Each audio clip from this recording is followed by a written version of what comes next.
So, hi guys! Good evening! I'm back with another POV. So, ngayon guys, magbibigay lamang ako ng point of view dito sa bali-balita ngayon na di umano ay posibleng magkaroon ng bagong love team dito sa Kalingap, of course. Kalingapido? Ano na? Grabe naman yan. Kuya Val, ano na? Anyways, bago ang lahat, don't forget to support and subscribe Kuya Val Santos Matubang at na Vlog Kalingap Rab.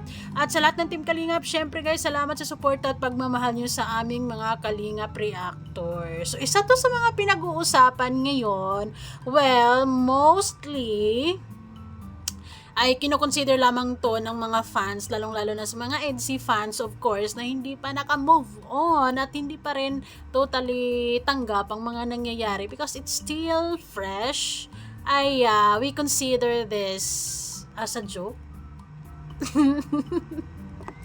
Yes. So kayo guys, sa totoo lang, lalong-lalo na sa mga EDC fans, well, we knew what happened, 'di ba? Ay naging prangka naman talaga si Fiance na pagdating sa love team is no more. Kumbaga, tapos na ang kabanata na 'yon. Well, ang iba sa mga fans, kasama na rin ako doon, is umaasa pa rin syempre, 'di ba? Na posible nga na magkakausap sila dahil we feel na mayroon talagang love for both of them. So, we are considering na mayroong reconciliations.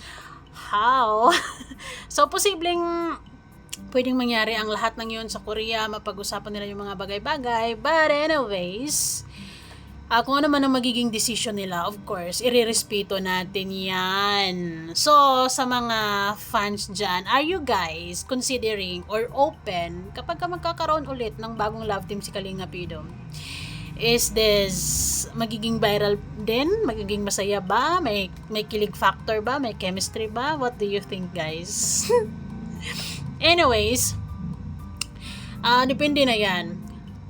So, since si Kuya Val ang nag-open dito sa topic na to, posible?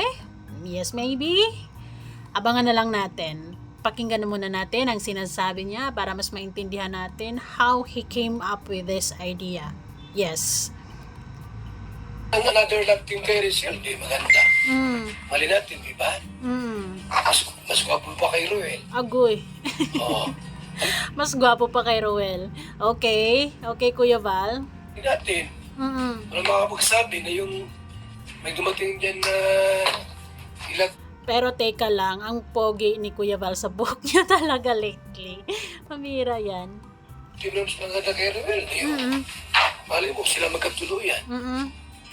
Wawa, 3 months na wala si Ruel. Di ba nagpunta dito sa bahay nila? Pinabayaan silang ga Rizal. Alam naman ni Ruel naman, minahal din siya ni Rizal. Yes. Love na love. So, ang ibig sabihin ni Kuya Val na 3 months na nga nakalipas, 3 months na ba? Parang ang bilis. Since na sinabi nila na hiwalay na sila tapos ng kanilang relasyon and naobserbahan ni Kuya Val na hindi man nag-effort or hindi man pumunta si Dodong para suyuin. So, it means, considering it, it's over. It's done. Mala, nakita mo naman mga picture nila. Sweet na sweet. Yes. Di ba? Yes, Kuya Val. Ano mga picture nila, kiyakapan sila. Alam ni Ruel yan na love na love si Rizal. Rizal tapos malaman pumunta rito para suyuin. Kasuatan ni Ruel, suyuin si Davao. Pwede yun. Kung babae yung ikaw ang unang magpunta rito, ikaw manuyo. Ganun yun. Pero, totoo naman yung sinabi ni Kuya Val, di ba? Pero kasi Kuya Val, baka talagang napagkasunduan nila na hanggang dyan na lang kanilang pagmamahalan, di ba? Or, hindi kasi natin din alam kung ano ba talaga yung naging conflict sa relationship nila, bakit naging ganun, di ba? So, baka talagang sobrang malaking problema para sa kanilang dalawa, kaya they end up hiwalayan or maghiwalay na lang talaga and wala nang pagkialamanan siguro and support na lang sa isa't isa from afar. Mamaya pag may kalab yung si Rizal, magsisilos ka. Ruel, Nako po. baka sa mga vlog na yan, Nagot. may kalab na baka magsilos ka niyan, mawawala ka. Ikaw naman may kasalanan. Hindi mo sinusuyo si Rachel, kita mo Yes. kung lalaki. Kaya ang love, Ito, real talk kung real talk to. Usapang lalaki sa lalaki.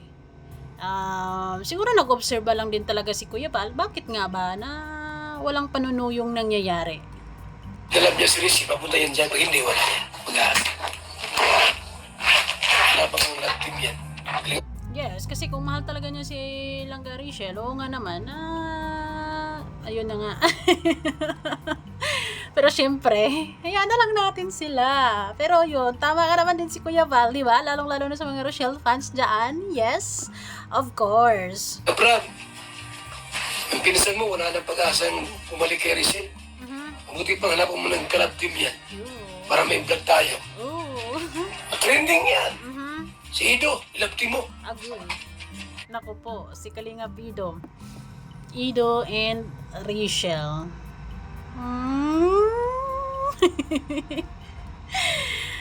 Ako sa totoo lang, alam nyo guys, kasi ako naman ay ako-consider ko yung sarili ko. I'm very understanding when it comes to kung anong mga desisyon ng bawat isa sa atin, di ba? Kasi syempre, hindi naman natin pwedeng ipilit talaga kung talagang hanggang dyan na lang. So yes, Rochelle is over, Edsy is over, though tayong mga fans is we're still hoping. Pero let's give a benefit of the doubt. Let's say 1 year from now or 2 years from now, medyo matagal na ngayon, pero yan, max yan, 'di ba? Yun yung enough time siguro na pwede, 'di ba? Why not?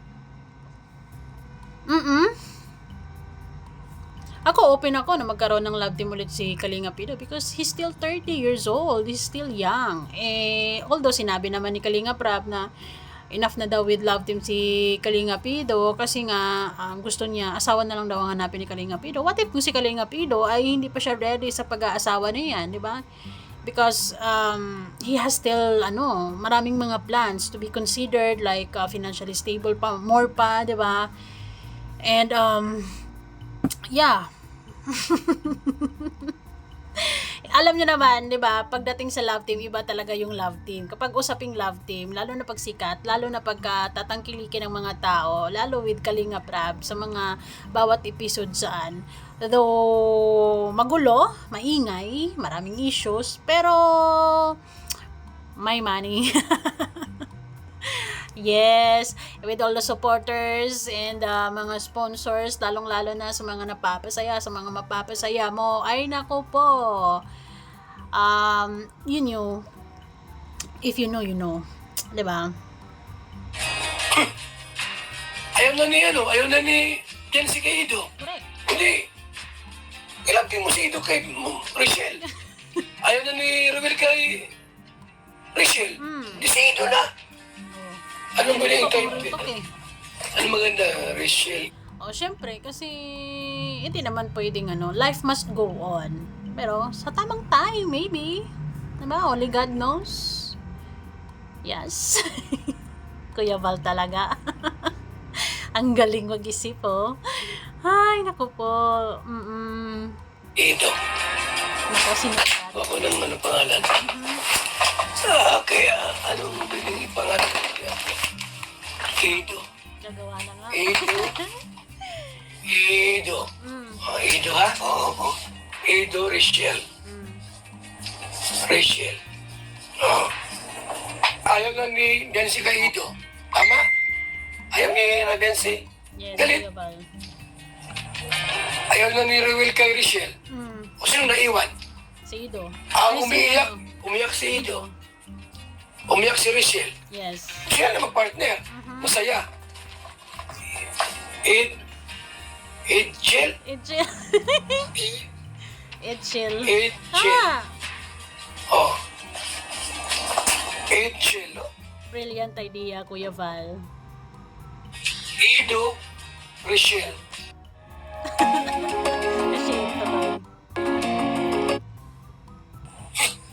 Kala nyo kayo lang masaya? Oh. O, magsisisi kayo.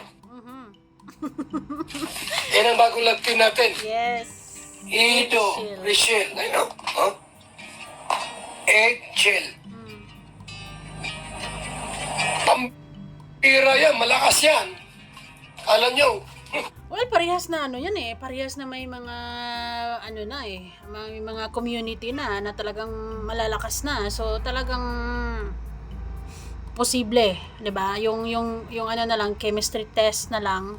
Sa tingin nyo guys, meron ba? Meron ba silang chemistry? Meron ba silang kikiligin ba kayo? Si Kuya Val talaga.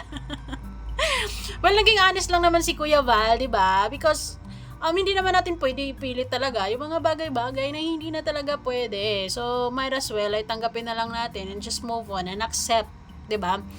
Pero kung alam niyo yun, depende pa rin sa magiging desisyon ni Kalinga Pido, of course, with Rachel, 'di ba? If they're both open about sa love team na yan and alam lang nila sa atin.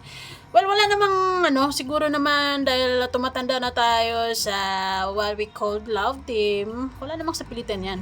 Well, both single and posibleng magkatuluyan, posibleng magka-developan, pwedeng hindi, pwedeng trabaho lamang, 'di ba? So, ang hinahabol lang talaga natin diyan kung may kilig, 'di ba? Sa bawat istorya na abangan natin. Grabe yung plot twist mo diyan, Kuya Val. Pero yes, possible, 'di ba? Pwede talaga. Kasi they're both single naman and actually Edsy tapos Edshel hindi magkakalayo. And sa hitsura naman, pretty din naman si Langga Rachel. Sa tamang timing, 'di ba? Para sa akin, I'm open sa na yan, sa naisip ni Kuya Val.